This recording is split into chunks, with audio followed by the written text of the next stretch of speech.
குழம்பு செய்வதற்கு 1 கப் மிளகு, 1/4 கப் ஜீரகம், நாம் இவை இரண்டையும் நன்றாக பொடித்து எடுத்துக்கொள்ள வேண்டும். இதேபோல் நாம் சற்று கரகரப்பாக பொடித்து எடுத்துக்கொள்ள வேண்டும். ஃப்ரெண்ட்ஸ், நாம் பூண்டு மிளகு குழம்பு செய்வதற்கு நல்லெண்ணெய் ஊற்றிக்கொள்ள வேண்டும்.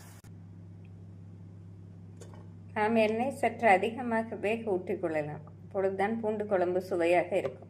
நாம் நல்லெண்ணெய் ஊற்றினால் அருமையாக இருக்கும். எண்ணெய் காயவும் நாம் கடுகு உளுந்து போட்டு விடலாம். நாம் கடுகு பொரியவும் பெருங்காயத்தூள் சிறிது போட வேண்டும். காய்ந்த மிளகாய் 1 போட வேண்டும். நாம் பூண்டு வெங்காயத்தை சேர்த்து விடலாம்.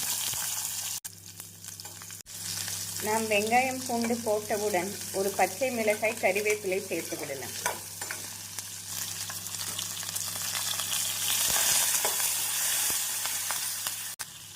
நாம் வெங்காயம் வதங்கும் போதே தேவையான அளவு கல்லுப்பு சேர்த்து விடலாம்.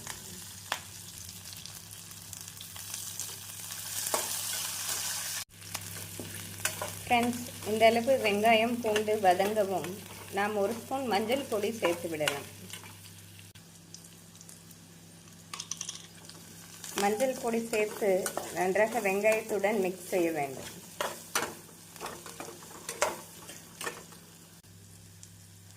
ஃப்ரெண்ட்ஸ், நாம் பொடித்து வைத்துள்ள மிளகு ஜீரக பொடியை சேர்த்து விடலாம். நாம் சேர்த்து நன்றாக மிக்ஸ் செய்து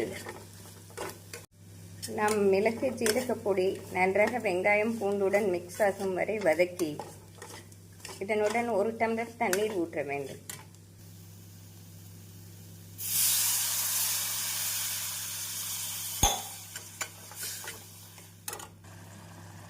குழம்பு இப்படி நன்றாக கொதித்து வரவும் நாம் ஒரு சிறு துண்டு வெல்லம் சேர்த்து கொள்ளலாம்.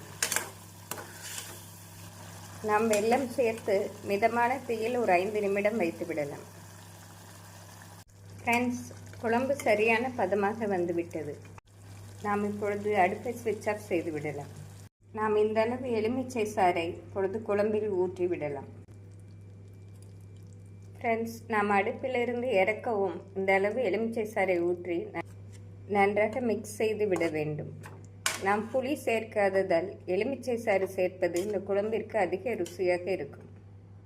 இப்பொழுது நாம் வேறு பாத்திரத்திற்கு மாற்றி விடலாம். ஃப்ரெண்ட்ஸ், மிக ஹெல்த்தியான டேஸ்டியான பூண்டு குழம்பு ரெடி.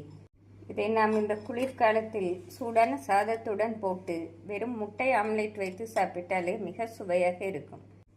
இது அனைவருக்கும் பிடித்த மாதிரி மிக டேஸ்டியாக இருக்கும். Thank you friends.